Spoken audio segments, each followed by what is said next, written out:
Chapter 6, Biker Life. We had a private house and, as expected, a garage.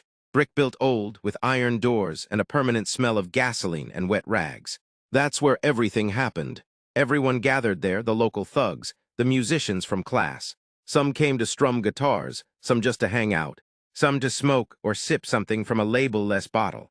The garage was a neutral zone, no division into good guys or losers.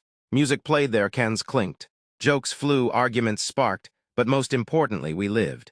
I played guitar, someone banged on a bucket like a drum. Someone searched for a lighter in the dark. It was our cosmos, our chaos, our peace. And that's when the K750 came into my life. A motorcycle from 1963, a Soviet tank of a machine, black as night. It belonged to my grandfather. God rest him, he barely used it, just changed the tires, the oil and the battery. Otherwise, pour gas, press the starter, and ride. A workhorse, loyal like a dog, silent but with character. And now it was mine. I remember opening the garage, and there it was, dust-covered but proud.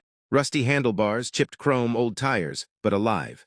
I thought, this is a whole world. It needs to be brought back to life. After school, my uncle took me into his garage to work. Car painting, body filler sanding. Primer dirty, tough work but real. I was an apprentice, a bring this, sand that and stay out of the way kid, but I loved it. All day acetone, lacquer, metal smells. Fingers in grease, eyes full of dust. And after each shift, I'd start working on the K750. It stood behind the garage like a forgotten veteran, but I didn't forget it.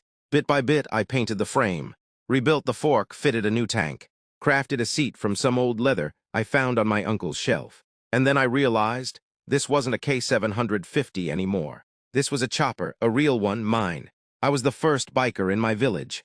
When I rode out of that garage, black, low seat, straight pipes, roaring like thunder that made chickens have seizures, everyone stared. Some with fear, some with awe, and I was loving it. Then Roman joined in. He built his own bike, not as strong, but it looked badass.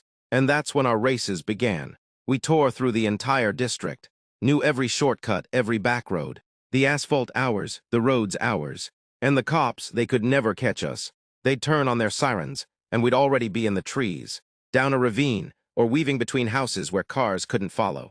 We were shadows, biker phantoms, smelling of gasoline, sounding like thunder, disappearing into the night. And when the garage became not just a place, but a legend, Renat showed up. My classmate, a born artist with a pencil and spray can. He took red paint and drew a skull with two crossed bones on the iron garage door. The skull was wicked, smiling, hollow-eyed like a Motorhead album cover. Behind it, two bones and an X pure. And the whole neighborhood knew this was our HQ. This was the house of metal and motorcycles. But it all started even earlier. Before the K750, before the garage. When I turned 14, my older sister gave me $100. That wasn't just money, that was a key to a dream. I bought a broken Jawa with it. It didn't run, it rattled, it squeaked. It refused to start, but it was mine. And we, like maniacs, by day fixing, by evening writing. Next day, same routine. I'd be covered in grease up to my elbows. Everyone around me giving advice. Watching, talking, but not a finger lifted to help. But when evening came, everyone would jump on the luggage rack, the tank behind the seat, and off we flew into the night. Noise, wind in the ears, the smell of fuel. Rusty brakes, headlights in the fog. And I realized, you're not born free. Asterisk, asterisk, you build freedom piece by piece.